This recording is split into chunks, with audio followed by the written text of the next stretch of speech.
Agora eu vou chamar para também dar continuidade a essa tarde de arte sacra fluminense, a professora Elane Guzmão. Ela é mestranda em Patrimônio, Cultura e Sociedade da Rural do Rio de Janeiro, especialista em arte sacra e iconografia, conservadora e restauradora de obras de arte e membro da Comissão de Bens Culturais da Diocese de Duque de Caxias. A Elane tem um certo contato, porque, inclusive, nós trabalhamos na monografia dela, e ela já trabalhou com essa temática. E ela é uma pessoa que se devota muito a esse estudo e para essa região da Baixada Fluminense. Então, Elane, querida, com a palavra e com os seus saberes. Obrigada, muito obrigada. É uma honra estar aqui hoje para apresentar isso para vocês, um pouquinho do estudo, um pouquinho o que Duque de Caxias tem a oferecer, né? E obrigado, professora Márcia, professora Fátima, Rafael, parabéns pela apresentação. E boa tarde a todos, né? Hoje só tem gente de peso aqui, vamos ver se eu dou conta, né? Do que todos esperam. Espera aí que eu vou já colocar minha apresentação, tá bom? Vamos lá. Tá dando para visualizar direitinho? Sim. Tá, então vamos lá. Né? Essa apresentação, eu dei o título de Patrimônio da Fé, as Senhoras do Iguaçu, porque são senhoras que são as devoções, as maiores devoções e os orágulos, tá? Então, a proposta dessa apresentação é expor para vocês, né, como que se deu essa ocupação do Recôncavo da Guanabara e demonstrar as devoções e tipologias de arte sacra presentes nesse cenário, tá? O meu recorte é bem o município de Duque de Caxias, né? E como que se deu essa ocupação, né? A princípio se deu a partir do processo de distribuição das sesmarias e instalações, consequentemente, né, instalações das fazendas, capelas, freguesias, e no redor, ao seu entorno, né, foram desenvolvendo os povoados. Essa região tem uma relação, teve, né, uma importante relação com a cidade do Rio de Janeiro, né, começando em 1591, com a colonização, quando o mosteiro de São Bento, por isso Fazenda do Iguaçu, né, comprou boa parte das terras de Cristóvão Monteiro e também recebendo doações. E quanto à Igreja do Pilar, né, essa ocupação, essa devoção, se deu principalmente a partir dos caminhos que levavam às Minas Gerais, que era o Caminho Novo ou o Caminho do Pilar. Então, eu não sei se eu estou passando, já foi passando, porque tem um delayzinho, né? Então essa ocupação, eu vou historicizar para vocês, porque como muitos aqui não conhecem exatamente como se deu essa ocupação, então só mostrar imaginária sem dar, né, uma explicação da ocupação, o que de fato tinha nessa região. Em 1565 foi doada a Cristóvão Monteiro, que era ouvidor-mor de Mediçar, né, como pagamento, a Sesmaria do Iguaçu. E com o falecimento dele em 1574, a sua viúva, que foi a dona Marquesa Ferreira, assumiu as terras, e em 1591 foram já, né, as primeiras doações de terra aos beneditinos, até 1669 eles foram comprando terras e recebendo doações. Aqui a gente tem a planta, né, da antiga fazenda, ainda do século XVIII. Então aqui a gente consegue ver um desenhozinho da capela com o casarão, tá? A pedido aqui tem um mapa, tá? Um mapa das terras da Ordem de São Bento, qual era o território, tá? Que era de propriedade dos beneditinos, tá? Que foi em 1751, foi feito um pedido ao Senado da Câmara para demarcar essas terras, né? E segundo consta a seguinte documentação, é vista até numa revista do Distrito Federal, em que se diz, vou fazer a leitura do que se diz de documento, né? Possui a religião de São Bento, em Iguaçu, uma fazenda com uma légua detestada, aos quais foram doadas por Seis Maria a Cristóvão Monteiro, e ao mosteiro depois houve por comprar e seus herdeiros com encargos de alguns sufrágios. Então, como eu falei, aqui a gente tem o mapa em que se demonstra esse terreno. Tá, então, como que se deu essa ocupação e como se deu início toda a presença dos beneditinos? As terras dos monges, né, logo no início, em 1611, eles montam um engenho e uma olaria. O engenho funcionou somente por 35 anos. Depois, os próprios beneditinos foram comprando outras terras em outros lugares, como Vargem Grande, Camorim e Campos dos Goitacazes, aqui no Rio de Janeiro, e eles preferiram montar esse engenho nessas terras, por acharem que a terra era mais produtiva, né? E o pasto de São Bento ficou servindo mesmo só para o gado, tá? Em 1645, o engenho de açúcar é transferido, como eu falei. Em 1703, tá? Há uma plantação, eles começam a plantar mandioca, feijão, que se deu bom resultado. Já no século XVIII, essa olaria funcionou muito em ampla escala, tanto que forneceu muitos tijolos e ladrilhos e telhas para a construção da própria fazenda e auxiliar na construção do mosteiro de São Bento. Durante a invasão francesa, que foi em 1711, né, essa produção da fazenda, da olaria, abasteceu fortemente o mosteiro com alimentação, e a fazenda abrigou muitos combatentes de Minas Gerais por ser caminho. Tá? Aqui mostro para vocês uma planta, porque é difícil tirar uma foto de um bom enquadramento da fachada do conjunto, né, do complexo, da capela e do casarão, por a rua ser estreita. A gente não consegue fazer uma foto bem, então aqui tem uma planta, e aqui uma foto que a gente consegue ver, né, lateralmente. Aqui eu mostro para vocês, eu trago para vocês só mesmo, né, porque o documento, o original do registro de tombamento do complexo, que foi em 1957, em que a gente, né, vê os responsáveis, o diretor da época, Rodrigo de Melo Franco de Andrade, e o Carlos Drummond de Andrade. Quanto ao casarão, aqui a gente vê uma foto que foi tirada na época do tombamento, né, em 1957, a fachada principal da fazenda, tá?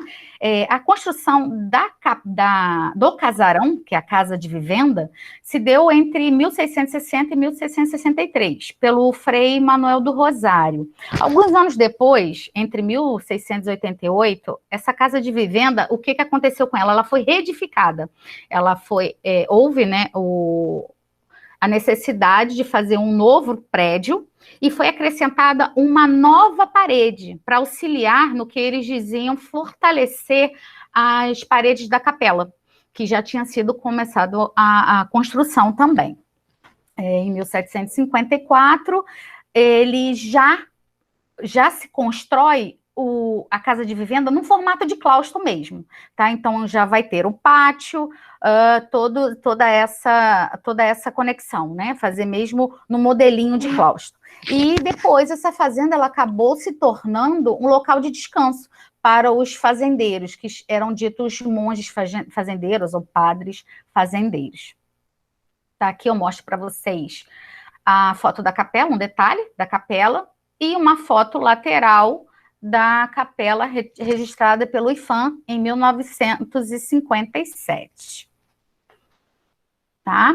Então, o que acontece, né? A construção da capela, inicialmente, ela tinha uma devoção de Nossa Senhora das Candeias. Aqui do lado, eu trago para vocês a imagem, né, a escultura da padroeira primitiva, né, do orágo anterior, que era de Nossa Senhora das Candeias. Atualmente, essa escultura está no claustro do Mosteiro de São Bento do Rio de Janeiro, tá bom?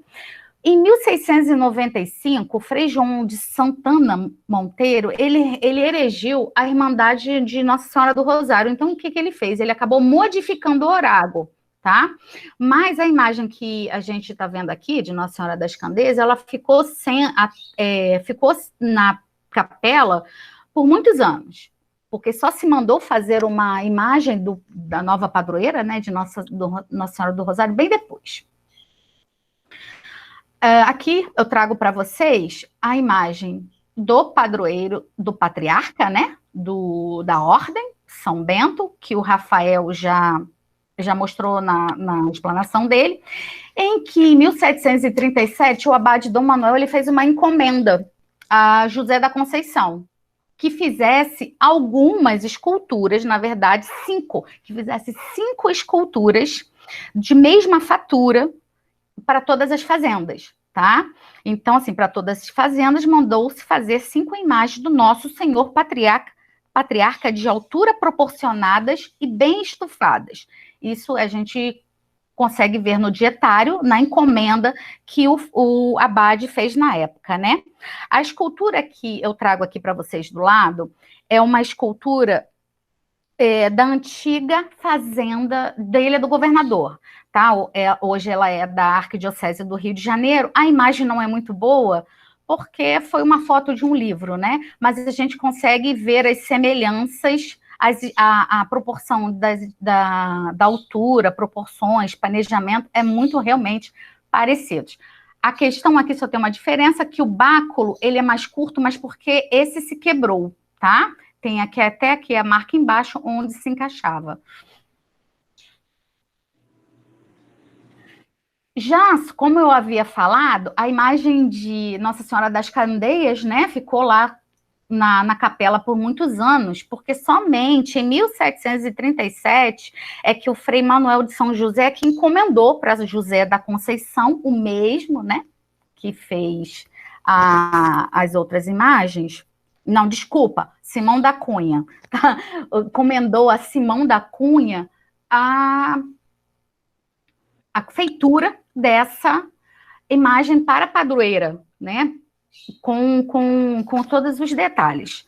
Foi o Frei Manuel do Espírito Santo, fez essa encomenda, tá? Sem uma data muito exata, ficou-se ainda muito tempo, mas entre 1760 e 1763, essa imagem chega à capela e é colocada no altar, tá? É tanto que né, no livro do livro dos construtores e artistas, a gente vê essa observação. Colocou-se no altar uma imagem de Nossa Senhora do Rosário, muito bem estufada e com um diadema de prata, tá? Então, a gente vê aqui, essa é a imagem, ela está no acervo da Diocese de Duque de Caxias. Entre 1757 e 1754 e 1757, é finalizada a construção da igreja, tá? E a sacristia, é feita uma nova sacristia e colocado 3 novos altares, né? 2 retábulos laterais e um retábulo mor. E nos documentos do dietário é dito que essa obra é de autoria de Simão da Cunha. Tá, eu trago aqui para vocês uma talha remanescente desses retábulos, porque em 1910 foi realizada uma restauração na capela e esses retábulos foram substituídos. Eu vou trazer aqui logo na sequência para vocês uma foto de 1922, em que a gente já vê essa alteração. Nessa obra de 1910, não tem o artista, não é dito qual foi o artista responsável por essa alteração, tá? Mas aqui é possível ver, bem difícil, mas é possível ver aqui no centro a imagem da padroeira de Nossa Senhora do Rosário, aqui é de São Bento, logo no lado direito, Santa Escolástica, aqui Santana Mestra. Logo aqui abaixo, ainda em 1922, é possível ver uma imagem de São Bento, tá? Que era atribuída a Frei Agostinho de Jesus, mas que se perdeu, mais à frente eu vou mostrar para vocês. E aqui ao lado de Santa Gertrude. Tá? Então, eu vou só trazendo aqui novamente com uns detalhes mais de informações técnicas. Então, aqui a gente tem as dimensões, né? Ela tem um pouco mais de 1 metro, 1,04 m, né? 56 de largura. É dada atribuição a Simão da Cunha por conta dos relatos que o Dom Clemente Nigra deixou registrado no seu livro dos construtores. Né, que é a imagem de São Bento, 85 centímetros, também atribuído a José da Cunha, também devido a esses documentos, né, que o historiador beneditino deixou registrado. Trago aqui para vocês a imagem de Santa Escolástica, aquela que é possível a gente ver do lado direito, mas com ausência da pomba em seu ombro. Naquela foto a gente vê a pomba, aqui a gente não consegue ver mais, tá? Essa escultura é datada do século XIX. Essa escultura de Santana Mestra, a escultura é de Santana Mestra, tá? De 75 centímetros, também é possível ver no retábulo lateral da capela.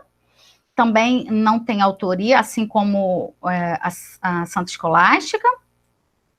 Aqui eu trago para vocês a Santa Gertrude, que estava naquele retábulo, mas devido, né, à saída dos beneditinos, quando a área foi desapropriada pelo núcleo colonial, pelo governo federal na época, né, era Vargas, eles levaram a imagem da padroeira e a padroeira que eu digo é Nossa Senhora das Candeias, que está lá no claustro, e essa imagem de Santa Gertrudes, que também está no claustro de São Bento, do Mosteiro de São Bento. Essa é a imagem que é, né, atribuída ao Frei Agostinho de Jesus, que é possível ver naquela foto, mas essa escultura, ela se fragmentou e a gente só tem realmente registro fotográfico.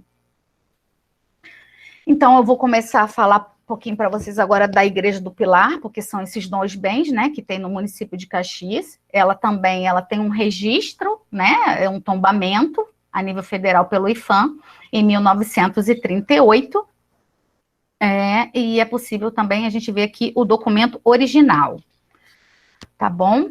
Assim, vamos ver aqui um pequeno resumo histórico da freguesia para a gente poder contextualizar como que se deu essa importância, né, da presença da igreja, da importância, essa opulência que a igreja apresentou, né, a partir da própria convivência e dessa importância que a freguesia teve, né? A Igreja do Pilar que a gente que a gente vê hoje, que a gente conhece, ela só fez sede da freguesia só após 1695, com o início da sua construção, tá? A elevação a essa condição da freguesia se deu entre 1612 e 1629. Não se tem uma data muito certa, tá? Porque nunca foi localizado o alvará que atestava uma data exata. A única coisa que a gente sabe é que ela foi dada essa condição durante a prelazia do padre Mateus da Costa Amorim, que ele foi o 3º prelado do Rio de Janeiro. Tá bom? Como era de costume, a Igreja Nossa Senhora do Pilar, sendo a matriz, era responsável por todos os registros administrativos. Além da sua matriz, a igreja também tinha mais 3 filiais, e é isso que eu vou apresentar para vocês, essas 3 filiais rapidamente, que boa parte do acervo provém também dessas filiais, tá? Aqui a gente tem a igreja eu apresento para vocês, não em fotos, mas eu vou falar, e a Nossa Senhora das Neves foi a primeira igreja que funcionou como matriz, tá? Depois tem a igreja de Santa Rita da Posse, que era uma capela de fazenda e engenho, tá? E devido a ela tinha uma distância muito grande, porque Pilar fica mais próximo ao centro de Duque de Caxias, e as ruínas da Santa Rita da Posse, ela fica em Xerém. Então, se já é distante, na atualidade, no período era mais distante ainda, né? Então, eles tinham um direito de realizar missas, batizados, casamentos, tá? E uma observação que, originalmente, também, a igreja de Santa Rita, o orágo anterior, era de Santo Antônio, quando foi se pedido um breve apostólico em 1766 para essa troca, tá, de orágo. Em 1730 também foi iniciada uma construção de uma nova capela da Nossa Senhora do Rosário, que fica próximo ao rio Saracuruna, que hoje é um bairro, Saracuruna, tá? Nenhuma dessas igrejas, elas estão de pé. O que a gente tem aqui são as ruínas da capela de Xerém, e essa aqui embaixo, que eu estou mostrando para vocês, é a capela de Nossa Senhora do Rosário atualmente, e ela foi construída por parte de material da capela primitiva, tá? Então, vou trazer aqui para vocês algumas imagens, né, o acervo da imaginária da capela de Nossa Senhora de Santa Rita da Posse. Então, aqui eu apresento a escultura, né, de Santa Rita, que o Rafael já tinha mostrado anteriormente, né? Então, ela é uma iconografia, ela tem uma iconografia com os seus atributos, né, da palma com as 3 coroas, e a coroa de espinhos. Essa imagem, ela não tem o atributo da cruz, tá? Ela só tem esses 2 atributos. Uma imagem extremamente, né, grande, com 1,15 m. Como ela anteriormente era de Orago de Santo Antônio, eu trago aqui para vocês, né? É uma imagem anterior, possivelmente ela foi trazida pelo proprietário da fazenda de Portugal, possivelmente, tá? Porque é o que se diz, que quando ele chega da fazenda vindo de Portugal, ele já havia trazido, ele já estava com a imagem, né? Falta-se um pouco de estudo por falta de documentos. E a datação é do século XVII, uma imagem de 93 centímetros. Aqui eu trago as outras imagens do acervo dessa capela, e que aí eu vou só fazer uma observação no que o Rafael tinha dito, que ele colocou Nossa Senhora da Purificação, mas no trabalho de pós, justamente com o auxílio da orientadora, que é a professora Marli, a gente viu que a iconografia não condizia, e que ela tinha muito mais traços de iconografia da Nossa Senhora das Maravilhas, tá? Então a gente a nomeia assim agora, né? Então aqui eu trago para vocês a imagem de São Miguel Arcanjo, e a imagem do Menino Deus. Todas essas 5 imagens são pertencentes ao acervo dessa capela, hoje, né, como acervo da Diocese de Caxias, pois a igreja, né, já está arruinada. Vou apresentar para vocês agora, agora a gente vai entrar, né, na matriz, na Igreja Matriz de Nossa Senhora do Pilar. Então, vou historicizar rapidinho como se deu a construção, que ela se iniciou em 1697 e foi finalizada em 1727. Isso se deu também que, para sua finalização, foram pedidos à Fazenda Real, a cada 8 anos, foi um período de 8 anos, um certo valor na ajuda de custeio para a finalização das obras. Então, o que a gente eu apresento aqui para vocês a fachada, com uma imagem, tá? Uma foto de 1946 colorida digitalmente, para facilitar a visualização. Então, a gente vê aqui uma cúpula octagonal, a torre cineira, um frontão simples, até 1955, depois eu vou mostrar para vocês, o óculo, as 2 janelas, e a porta em um arco abatido, tá? Aqui por que se deu essa diferença? Que a gente tem a mesma foto, né, sem a coloração, 1946, com o frontão triangular, e uma foto de 2014, mas a gente achou os registros de que esse recorte no frontão foi feito em 1955, tá? Então, eu mostro para vocês que o templo, aqui uma planta baixa da construção, tá? Em que é possível ver que o templo foi construído em um único corpo. Internamente, ele é composto pelo nártex, pelo batistério, que hoje é uma capela, é usada como capela do Santíssimo, né? Uma torre, a nave, a sacristia, o presbitério e aqui o altar-mor. Então, aqui está até legendado, né, as marcações dos retábulos, mas eu vou apresentar para vocês mais adiante. Então, aqui a gente vê uma fotografia, tá, que foi retirada do acervo do Arquivo Central do IPHAN, de 1946, quando foi feito um inventário mais detalhado e fotográfico né, de toda a tipologia, das imagens e tudo. tá? Então, a gente, quando entra na igreja, a gente vê ao centro o retábulo mor, que é em devoção à padroeira, né, da matriz, Nossa Senhora do Pilar, tá? No lado da epístola, a partir da entrada, a gente vai ver primeiro em devoção a Santana Mestra e o segundo retábulo em devoção a São Miguel Arcanjo, que como sendo uma matriz, né, como já foi dito anteriormente, a presença tanto da Irmandade ou do retábulo, no caso da matriz, ela tinha tanto um retábulo e ela tinha também a sua Irmandade, tá? De São Miguel e Almas. No lado do Evangelho, né, de quem entra primeiro em devoção a Nossa Senhora da Conceição e o segundo em devoção a Nossa Senhora do Rosário. Todos os retábulos são trabalhados em Itália dourada, com policromia, e eles são completamente diferentes entre si, tá? Tem muitas características do barroco joanino, com exceção do retábulo de Nossa Senhora da Conceição, que ele vai ter elementos fortíssimos do rococó, mas a gente vai ver algumas presenças já do neoclássico nesse retábulo, a gente vai ver ele mais adiante, tá? Então, aqui eu vou apresentar para vocês retábulo a retábulo. Por que eu estou trazendo a foto e uma análise formal e estilística desse retábulo, né?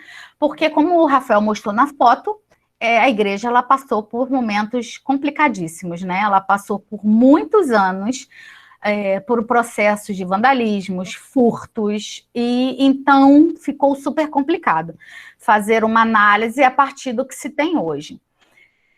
Isso se deu também Por que a gente precisa fazer isso? Porque a gente faz a busca incessantemente dessas talhas que foram furtadas. E a partir de fotos somente, até porque a gente só tem fotos de 1946, com todas as talhas, que se possa identificar caso ela apareça em algum lugar, né? Então, essa análise formal e estilística dos retábulos foram necessárias, e fazer toda a leitura, para a gente entender também em que período se deu essa formação. Então, a gente vê aqui perfeitamente dessas presenças, né? Colunas salomônicas, os dorcéus, aqui a gente tem a presença da Beth Sabá e do Rei Davi, são duas imagens que elas são bem integradas, elas não são imagens de vultos, né? A gente vê o camarim, né, com escalonado, coifas, e o que é super interessante, assim, que eu acho singular nesse altar, é a presença de armas cristes, elementos marianos e elementos celestiais, muito, muito discretamente. Então, a gente, não sei se é possível ver, mas essa leitura só foi possível ver a partir dessa descrição, que foi feito essas descobertas. Então, a gente vê a escada, a tenaz, os cravos, martelo, a esponja, a coroa de espinhos, a lança, os elementos marianos, a gente vai ter a presença de espelhos, lanternas e outros símbolos, né, os marianos e celestiais. Trago depois para vocês aqui o retábulo de Nossa Senhora do Rosário, tá?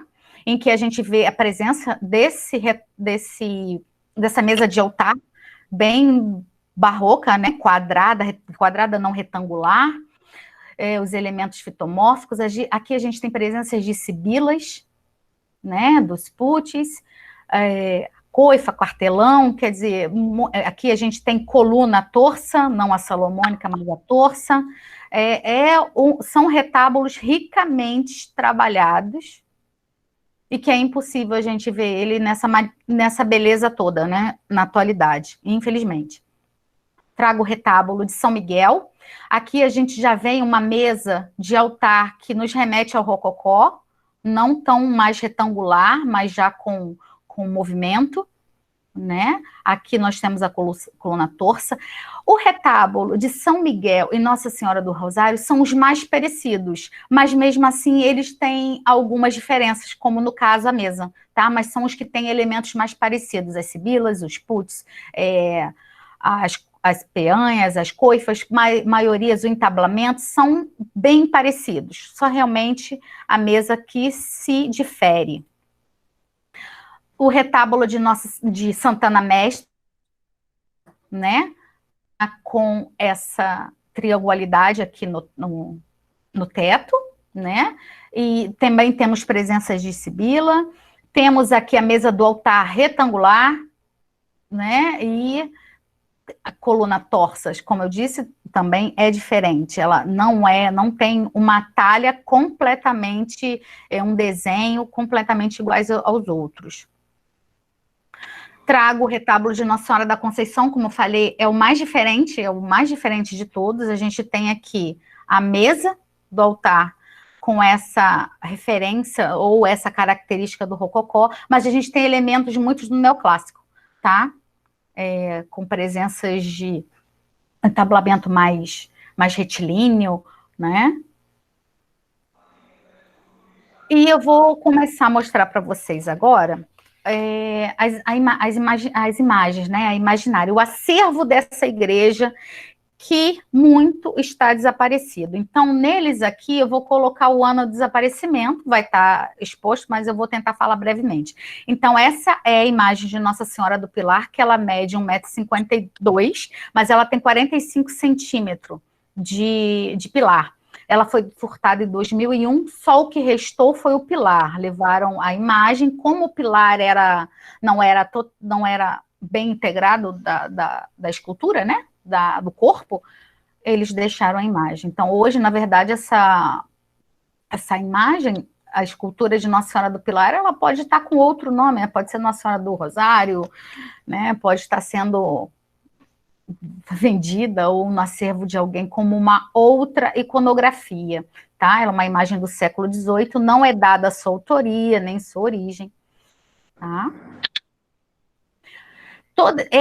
Deixa eu até explicar uma coisa, essa aqui também está colorida, mas é uma imagem muito boa, então deu para colorir e ficar muito bem visível. Essa já tenho imagens que não consigo ver a escultura ou fazer um bom trabalho com a fotografia, tá? Então, essa é uma imagem de Nossa Senhora do Rosário, é uma imagem que é datada do século XVII, até mesmo pelo inventário da própria igreja, tá?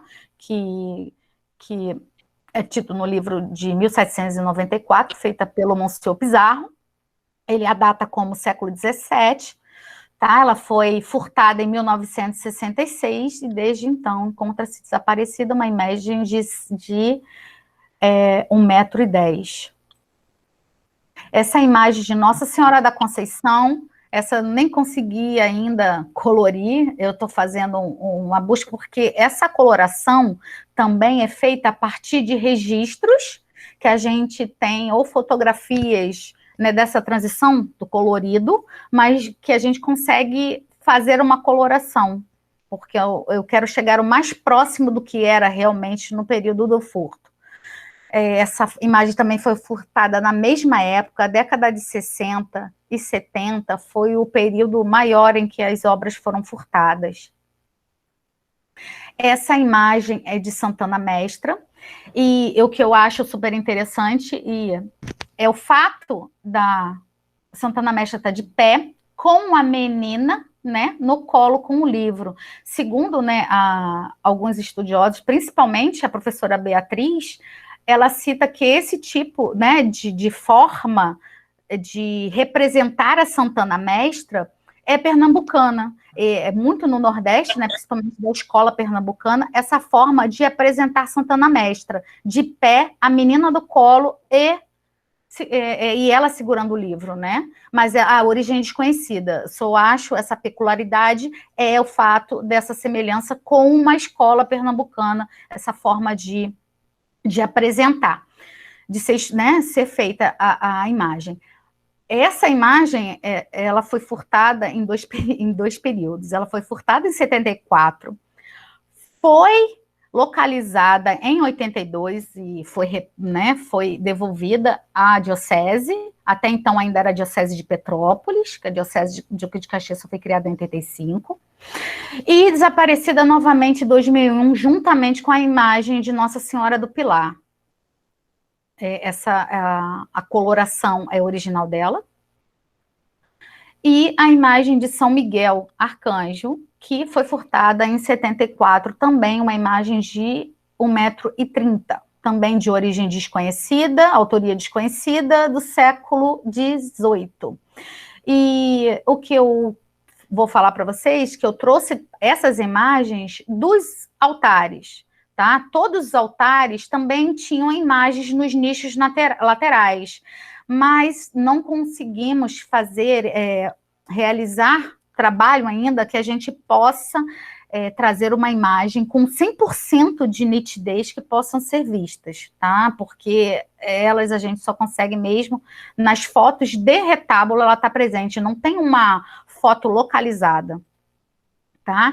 Então, assim, essa rotina, né, que é triste trazer para vocês é que, após o tombamento, boa parte da rotina da igreja é que foi sendo descoberta, né? Então, a partir de arquivos e documentos que está presente no arquivo central do IFAM, a partir de telegramas, né, ofícios, boletos, boletins, reportagens, inquéritos policiais, é que a gente pôde fazer uma análise e uma identificação do período em que todas essas obras foram furtadas, como se deu esse tipo de furto, se somente desaparecia ou se tinha algum tipo, né, de violência envolvendo esse tipo de coisa, mas foi a partir dessa verificação desses furtos que foi ocorrido entre 1950 e 1980, foi o grande número. A primeira imagem desaparecida, que foi em 1954, foi de São Joaquim. A de 1980 foram Pequenas Talhas e Bete-Sabá e Rei Davi. Somente no ano 2000 que houve mais aqueles furtos da Santana e da imagem do Pilar, né? Então, o que eu trago aqui para vocês, que eu coloco aqui em busca do patrimônio, né? Essa questão, e seguindo as normativas que tanto a Comissão Pontifícia dos Bens Culturais da Igreja, o Acordo Brasil-Santa Sé, os documentos de conferências dos bispos, códigos canônicos, é que, no dia 16 de setembro de 2014, então, que é atual ainda, Dom Tarcísio Nascente, o bispo de Duque de Caxias, constituiu a comissão, né? E, juntamente com a assessoria jurídica da diocese, a partir desse levantamento, que foi feito todos das peças desaparecidas, a gente descobriu que, ao todo, eram 13 esculturas de vulto e aquelas duas imagens, né, de bens integrados, que é a Bete-Sabá e o Rei Davi, e inúmeras talhas, né, foram furtadas. Então, para cada item desse, foi criado uma ficha técnica, e ela foi enviada para o IFAM e NEPAC, e também para o Interpol, que existe uma lista chamada de lista branca, caso alguma dessas peças tente sair do país, ela vai ser interceptada e vai estar lá a propriedade, né? Então, o interessante que eu trago para vocês é essa questão da necessidade de fazer o inventário, né? Então, tanto de acervo quanto desaparecido, porque há chances de resgate, né? De devolução, porque é assim, né? Eu posso dizer como experiência própria, né? O Rafael trouxe aí para vocês a questões dos querubins que foram recuperados, mas desde 2014 a gente já recuperou inúmeras talhas, boa parte. Inclusive um retábulo que é de São Miguel, ele está praticamente completo. Só não foi localizado ainda as colunas, mas todas as outras talhas, né, não foram incorporadas ainda ao retábulo, porque necessita aí de um novo projeto para restauração artística, mas as suas talhas foram recuperadas, tá? Isso que é um interessante, que a gente nunca deve perder a esperança de recuperar aquilo que está desaparecido, né? Eu trago para vocês aqui a questão da devoção, né? Apesar da imagem de Nossa Senhora do Pilar não estar presente, a imagem, quanto escultura, quanto obra de arte, não está presente.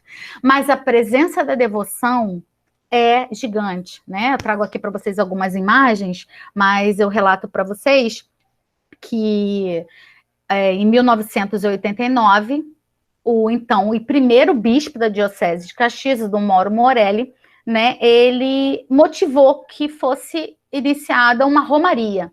E essa romaria ela existe até hoje, e ela leva cerca de 5 a 20 mil pessoas em todo 12 de outubro, quando é realizado essa romaria, tá? E em 2019, a Romaria de Nossa Senhora do Pilar foi registrada como patrimônio imaterial do município de Duque de Caxias. Tá? Então, trago aqui uma fotografia da Romaria de 2018, aqui também, e aqui uma imagem. Hoje, a imagem que tem na igreja é uma imagem de papel machê, que foi doada pelo um artista de conservatória. Desculpa, eu esqueci o nome dele no momento. Depois eu lembro. Em 3 de dezembro de 2008, a Nossa Senhora do Pilar foi elevada à condição de padroeira da diocese, tá? De Duque de Caxias, a gente traz aqui o documento. E eu queria mostrar uma coisa interessante, que é relativa às festividades. Eu trago aqui para vocês uma notinha da festa da Irmandade de 1853, né, em que a Irmandade de Nossa Senhora do Pilar, eu vou ler a notinha, a Irmandade de Nossa Senhora do Pilar, padroeira da freguesia de mesmo nome, faz festa da mesma gloriosa Virgem no dia 2 de fevereiro próximo, e espera que os dignos irmãos e mais devotos compareçam, não só para a missa da festa, como para a procissão e o Te Deum, que terá lugar no mesmo dia, às 3 horas da tarde. Tá? E o que eu mostro para vocês, que essa festividade acontece até hoje. Claro, né? Diferente, modelada para os tempos atuais. Então, a gente tem novenas, adoração ao Santíssimo Sacramento, a gente tem as quermesses, né? Que é bem comum nas igrejas, principalmente dos interiores, né? Com venda de comidas típicas, artigos religiosos. As pastorais que fazem parte da diocese também formam e colocam suas barraquinhas, as procissões e shows, tá? O diferencial aqui são os shows. Então, aqui a gente traz uma foto, trago para vocês uma foto de uma missa dessa festa de 2014, com a banda filarmônica da Vila Lobos aqui, a procissão. Isso aqui é só uma imagem de imagem de Nossa Senhora do Pilar, que também, né, a gente coloca nas procissões. Gente, é só isso e obrigada.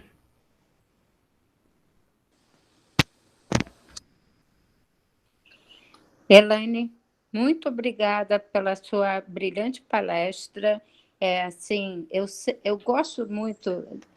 Quando você levou essa temática de Nossa Senhora do Pilar para o nosso curso lá do São Bento, eu tinha uma curiosidade enorme em ver as imagens. E você me proporcionou, né, a conhecê-las. E ali nós desenvolvemos, e até hoje é um assunto que eu estudo para Chuchu por sua causa. Então, parabéns pela sua explanação. E ficamos extremamente agradecidos. Provavelmente vão ter perguntas, né, que serão feitas no final da apresentação de vocês. Nós agradecemos de coração, viu, Elaine, a sua brilhante palestra, e continue nessa sua busca incessante, nesse estudo, porque nós precisamos de pesquisadores assim. Gente nova, gente com novos olhares. Obrigada, Elaine. Nada, eu que agradeço e peço desculpa pelo nervosismo. Eu me senti com um peso de 200 quilos. Mas, obrigada.